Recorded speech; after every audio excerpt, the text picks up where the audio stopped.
Imaginez un avion de chasse où le pilote est assis à l'intérieur du moteur et où, pour voir ce qui se trouve devant lui, il doit regarder à travers un périscope.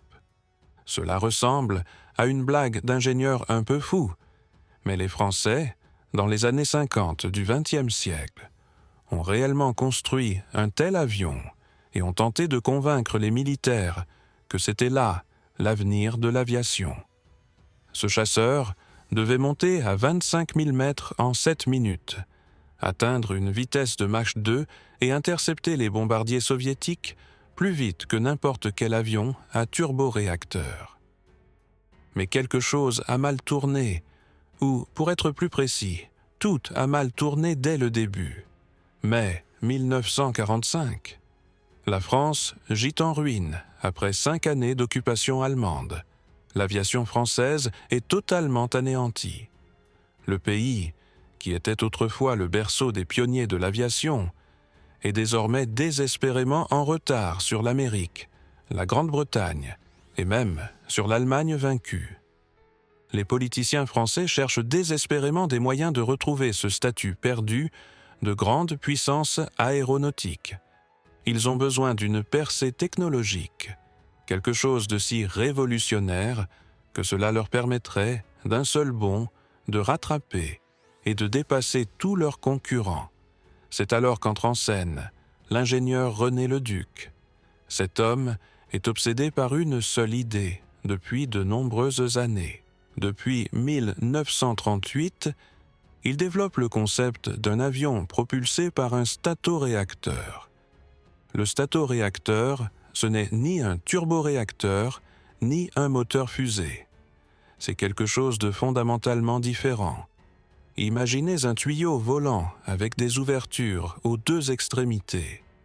L'air s'engouffre à l'avant à une vitesse énorme.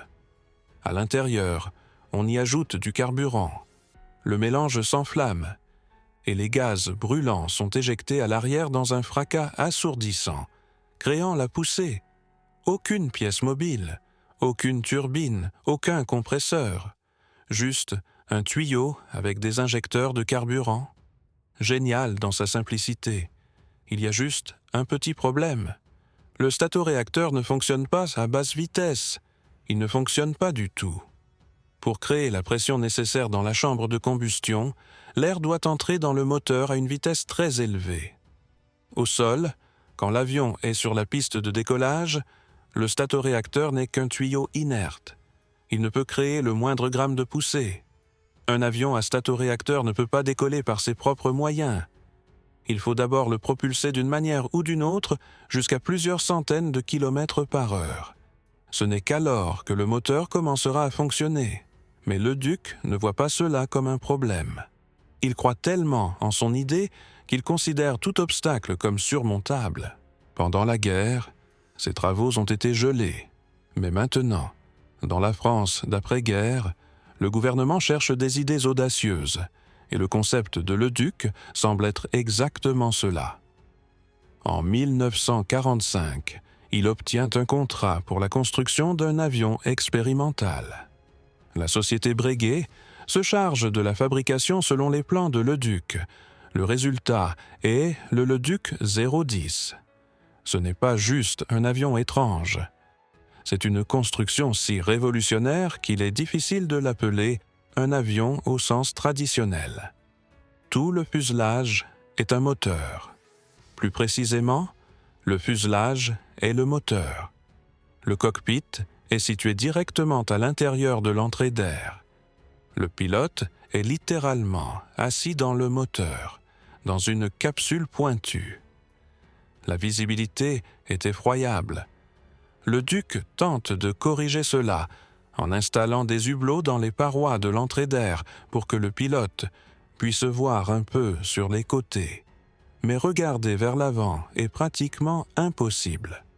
Le 19 novembre 1946 a lieu le premier vol plané.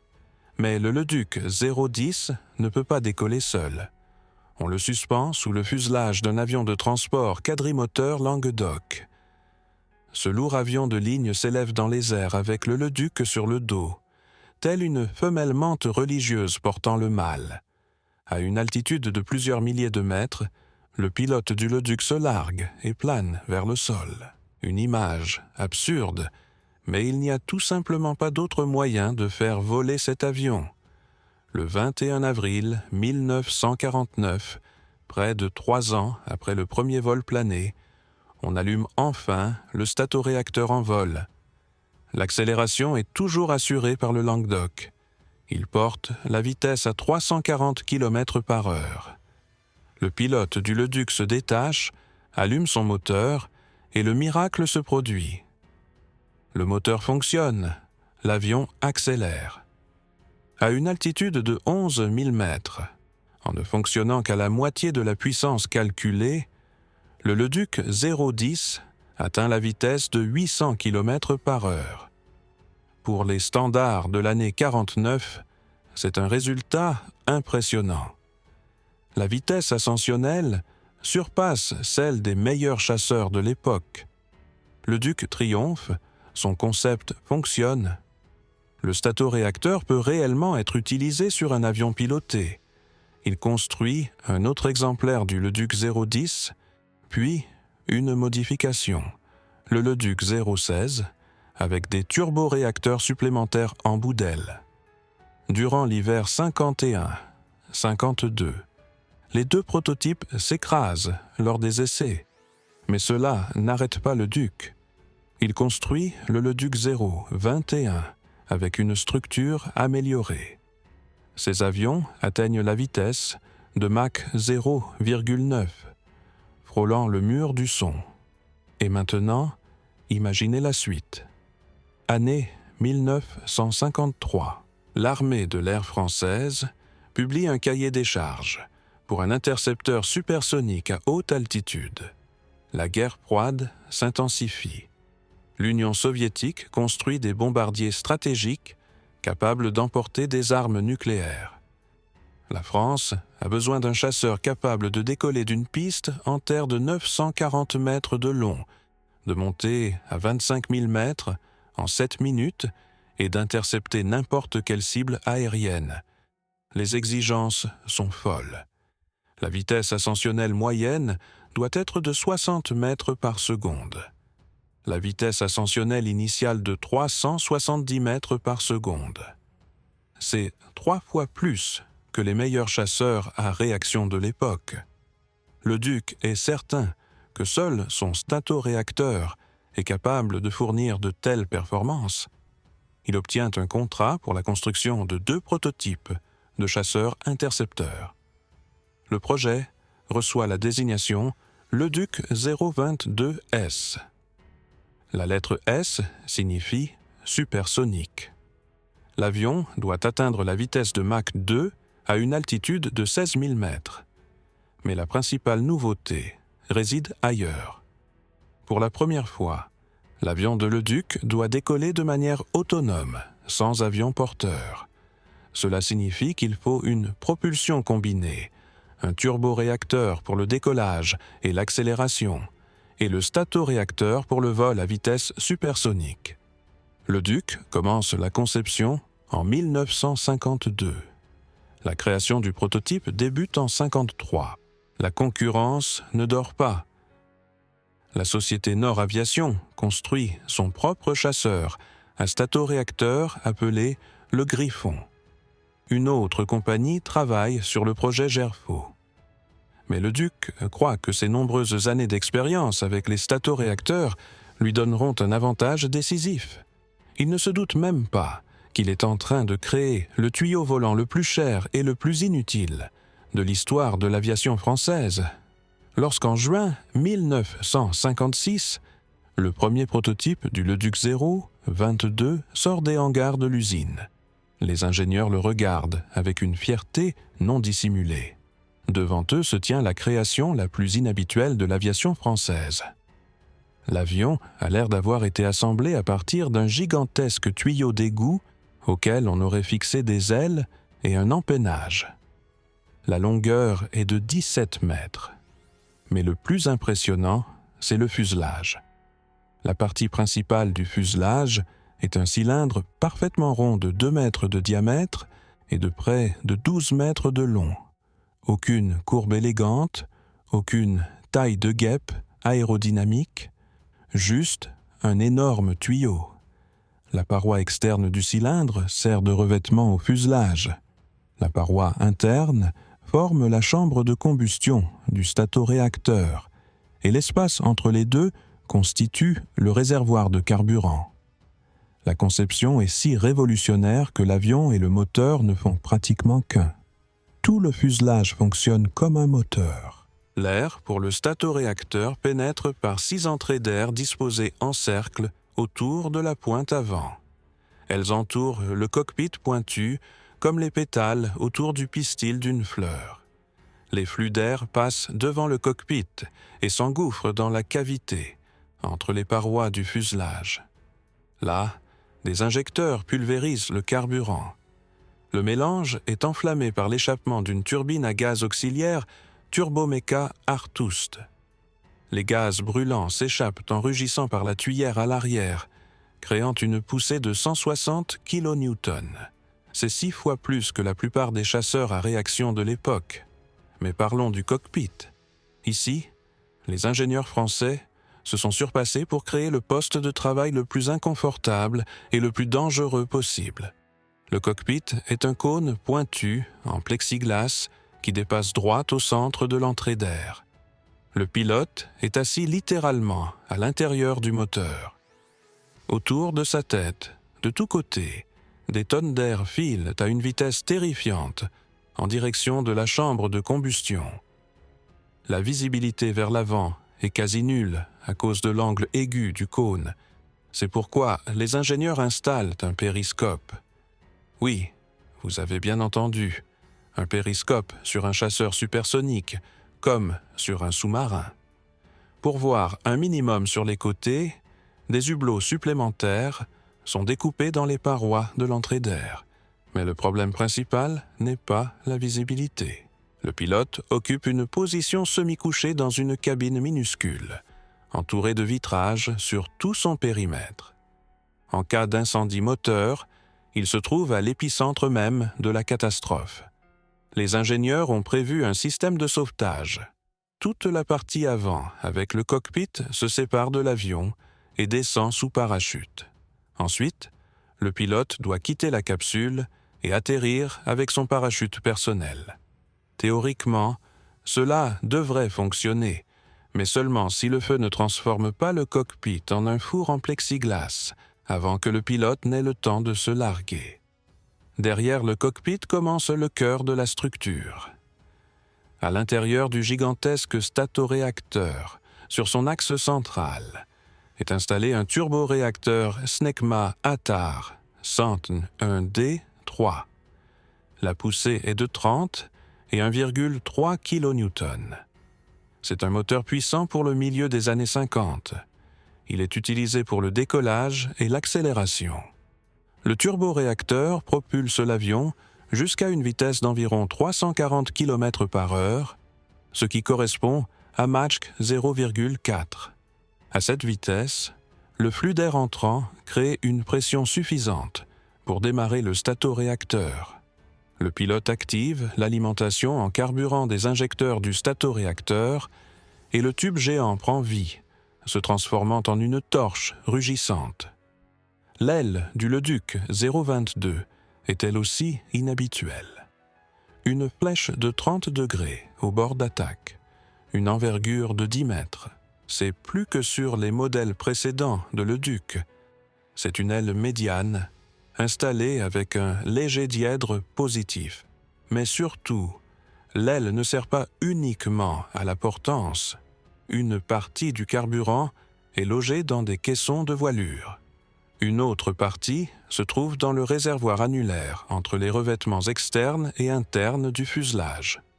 Au total, il y a 4200 litres de carburant à bord. Pour un chasseur, c'est une réserve correcte, mais pour un statoréacteur vorace, c'est une goutte d'eau dans la mer. Le train d'atterrissage est tricycle et rétractable. Le train principal rentre dans les ailes. Le train avant dans une niche derrière le cockpit. C'est aussi une révolution pour les avions Leduc. Tous les modèles précédents avaient un train d'atterrissage vélo avec des balancines en bout d'aile. Désormais, le Leduc 022 peut décoller et atterrir comme un avion normal. Du moins, théoriquement, depuis une piste en terre de 940 mètres, comme l'exige le cahier des charges. Et maintenant, l'armement. Initialement, il était prévu d'installer 2 missiles guidés à 20 et 24 roquettes non guidées RR. Mais après le remplacement du turboréacteur par le plus puissant ATAR, au lieu du turbo-méca-osso initialement prévu, l'avion a été renommé de 022S en simplement 022. Et le nombre de roquettes non guidées a été porté à 40. 40 roquettes sur un chasseur-intercepteur. Cela transforme l'avion en une batterie d'artillerie anti-aérienne volante. Les missiles Nord A-20 sont intéressants en eux-mêmes. Ce sont les premiers missiles guidés RR adoptés par l'armée de l'air française. Mais leur guidage exige du pilote littéralement l'impossible. Après le tir du missile, le pilote doit le diriger à l'aide d'un joystick, tout en pilotant l'avion et en surveillant la cible. Imaginez, vous volez à vitesse supersonique. Vous essayez de garder un bombardier ennemi dans le viseur. D'une main, vous pilotez l'avion, de l'autre, vous dirigez le missile. Et votre visibilité est telle que sans périscope, vous ne voyez rien du tout. C'est comme essayer de jouer à 2 jeux vidéo en même temps, alors que votre vie en dépend. Toute cette construction complexe pèse 6000 kg à vide et 11 000 avec le carburant et l'armement. La vitesse maximale annoncée est de 4000 km/h. C'est plus de Mach 3. Le plafond pratique est de 25 000 mètres.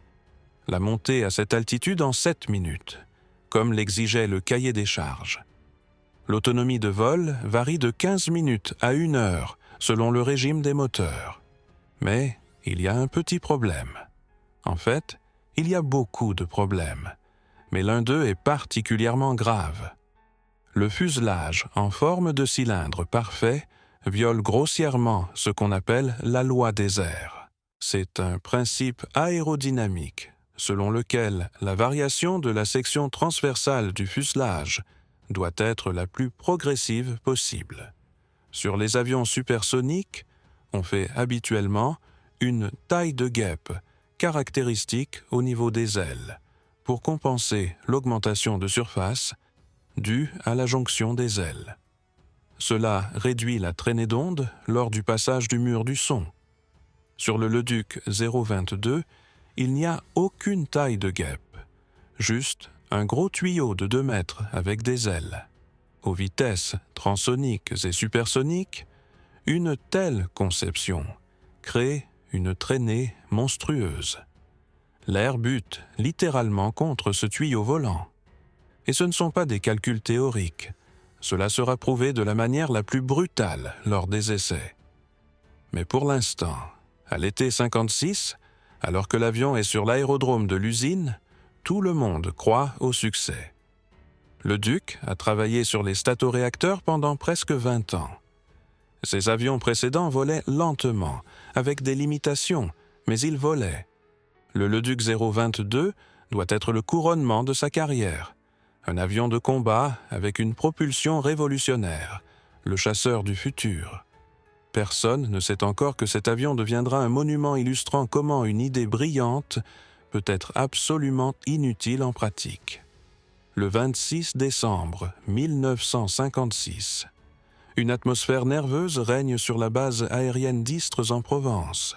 La construction du Leduc 022 a duré 3,2 années au lieu des 2 prévus. Les concurrents volent déjà. Le Nord Griffon a effectué son premier vol en janvier de cette année, mais aujourd'hui, c'est au tour de Leduc de montrer de quoi est capable son tuyau volant. Le pilote d'essai, Jean Sarail, grimpe dans le minuscule cockpit pointu. Ce n'est pas un processus simple. Le pilote doit pratiquement se glisser dans le cône, prendre une position semi-couchée, s'attacher, connecter tous les systèmes de survie. La visibilité à travers le cône de plexiglas est vraiment effroyable. Devant, on ne voit presque rien à cause de l'angle aigu. Il faut se fier aux hublots latéraux et au périscope. Sarrail est un pilote expérimenté. Il a volé sur les modèles précédents de Leduc, mais même pour lui, c'est inhabituel. Les moteurs démarrent. Seulement le turboréacteur attarde. Le statoréacteur reste silencieux pour l'instant. Il ne peut pas fonctionner au sol. L'avion roule sur la piste. Pour la première fois dans l'histoire des avions Leduc, c'est un décollage sans avion porteur. Sarrail met plein gaz. Le turboréacteur rugit. L'avion accélère. La vitesse augmente lentement. 11 tonnes de poids sur un seul moteur. Mais voilà, la course est terminée. Le train quitte le béton. Le Leduc 022 est en l'air. Le vol se déroule sans allumage du statoréacteur, juste une vérification de la maniabilité sur la poussée du turboréacteur. Et tout de suite, il devient clair que l'avion se pilote très mal.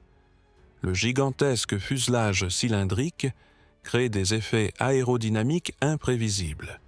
L'avion fait des embardées, réagit aux commandes avec du retard. Sarrail lutte avec la machine, mais la pose sans encombre sur la piste. Le premier vol est terminé. Techniquement réussi, mais le pilote est mécontent. Ce n'est pas un avion de combat, c'est une expérience qui obéit à peine au pilote. Les mois suivants se passent en essais épuisants. Vol après vol, vérification des systèmes, réglage des commandes. Sarrail et le second pilote d'essai, Ivan Litolf, montent tour à tour la machine dans les airs. Mais le moment principal est sans cesse repoussé. 33 vols sont passés et le statoréacteur n'a toujours pas été allumé. Les ingénieurs sont prudents. Le système est trop complexe. Il faut s'assurer que le turboréacteur fonctionne de manière stable, que le système de carburant ne fait pas défaut, que le pilote peut contrôler ce monstre en toute sécurité aux vitesses transoniques. Et voici que le 18 mai 1957 arrive le jour de vérité. Ivan Litolf est assis dans le cockpit du Leduc 022, 34e volume. Aujourd'hui, ils vont allumer le statoréacteur. Décollage sur la poussée du turboréacteur, montée en altitude. Accélération jusqu'à 340 km/h. C'est la vitesse critique à laquelle le flux d'air entrant crée une pression suffisante dans la chambre de combustion du statoréacteur. Litolf vérifie les instruments. Vitesse atteinte, altitude suffisante. Il active l'alimentation en carburant des injecteurs du statoréacteur. Pendant une fraction de seconde, il ne se passe rien. Puis, un grondement sourd retentit. Tout le fuselage se transforme en un tuyau rugissant. L'échappement de la turbine à gaz Artust enflamme le mélange air-carburant. Les flammes envahissent la chambre de combustion entre les parois du fuselage. Un flux de gaz incandescent jaillit de la tuyère. L'avion bondit en avant comme ébouillanté. L'accélération coupe le souffle. La vitesse augmente, 600 km/h, 700, 800. Le statoréacteur fonctionne. Pour la première fois dans l'histoire, un chasseur de combat vole avec une propulsion combinée turboréacteur et statoréacteur. Mais la joie est de courte durée. La consommation de carburant est monstrueuse. L'aiguille de la jauge de carburant tombe à la vitesse de la trotteuse d'une montre. Les 4200 litres brûlent comme des allumettes. À pleine puissance du statoréacteur, l'avion peut tenir en l'air 30 minutes maximum. Pour un intercepteur qui doit patrouiller l'espace aérien et attendre les bombardiers ennemis, c'est catastrophiquement peu. Le rayon d'action au combat est pratiquement nul.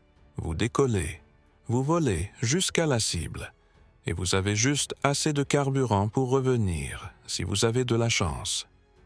Les mois d'essais suivants se transforment en une lutte contre l'implacable physique. Les ingénieurs tentent d'optimiser la consommation de carburant et ses différents régimes, mais le statoréacteur est par nature vorace, surtout aux vitesses transoniques. Et c'est justement à ces vitesses que le Leduc 022 est contraint de voler la plupart du temps, car il ne peut pas franchir le mur du son. Le 21 décembre 1957, Ivan Litolf effectue un nouveau vol d'essai, le 151e au total. Le 80e avec le statoréacteur en marche. L'objectif est ambitieux, tenter d'accélérer jusqu'à la vitesse maximale. Décollage, montée, allumage du statoréacteur, accélération. L'aiguille de l'indicateur de vitesse grimpe. Litolf tire tout ce qu'il peut de l'avion. Un Mach, 1,05, 1,10, 1,15 Mach, 1395 km/h. C'est le record pour le Leduc 022. Mais c'est tout. Au-delà, l'avion refuse simplement d'accélérer. Le fuselage cylindrique crée une telle traînée aux vitesses transoniques qu'aucune poussée ne suffit à vaincre le mur de l'air. La loi des airs ne pardonne pas les erreurs. Un fuselage sans taille de guêpe est une condamnation pour le vol supersonique. L'avion qui devait voler à Mach 2 est resté bloqué à 1,15. L'échec est total et absolu, mais le pire est encore à venir. Quelques jours plus tard, le 23 décembre, Jean Saraï effectue un roulage au sol pour vérifier les systèmes. Soudain, des flammes jaillissent de la tuyère. Incendie. Le système de carburant a fui. Le carburant s'est enflammé au contact des pièces brûlantes du moteur. Saraï coupe immédiatement tout ce qu'il peut et s'extrait du cockpit. Les pompiers éteignent le sinistre. L'avion est endommagé, mais pas de manière critique.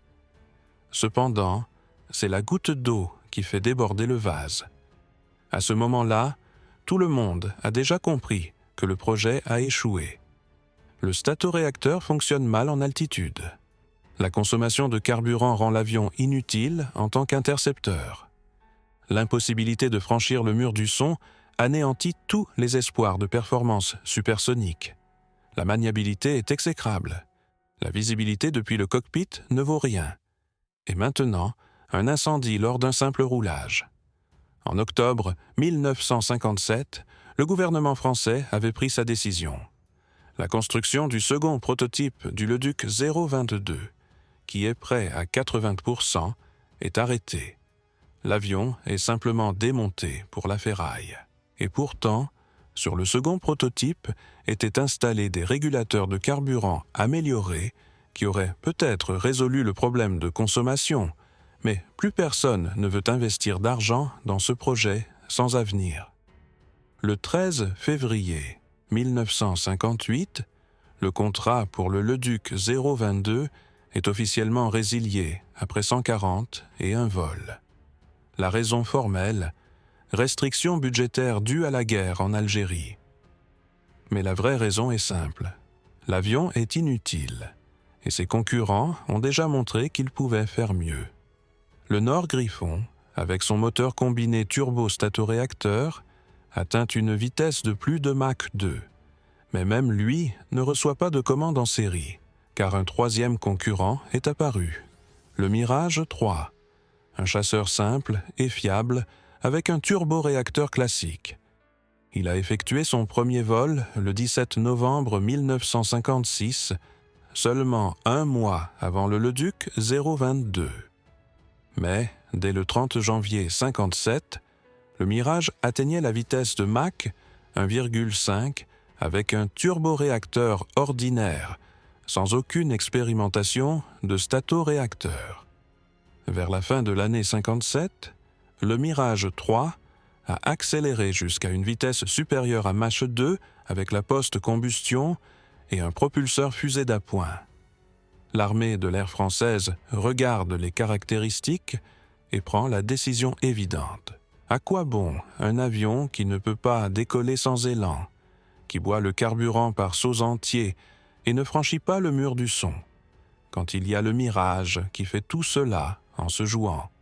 En mai 1957, ils commandent une pré-série de Mirage, et en septembre, un contrat pour 100 appareils de série. Pour le Duc, c'est la fin. Ces 20 années de travail sur les statoréacteurs se terminent par un échec complet. L'idée révolutionnaire s'est avérée totalement inadaptée à l'aviation de combat. L'entreprise de Leduc ferme. René Leduc lui-même ouvre une petite entreprise en Meurthe et Moselle qui produit de l'équipement hydraulique. Plus d'avions, plus de statoréacteurs. Le rêve est mort. Le seul exemplaire du Leduc 022 construit et ayant volé est transféré en 1979 au Musée de l'air et de l'espace du Bourget. Il s'y trouve encore aujourd'hui. Un énorme tuyau de 2 mètres avec des ailes et un cockpit pointu. Un monument aux ambitions qui se sont brisées contre la dure réalité de la physique et du bon sens.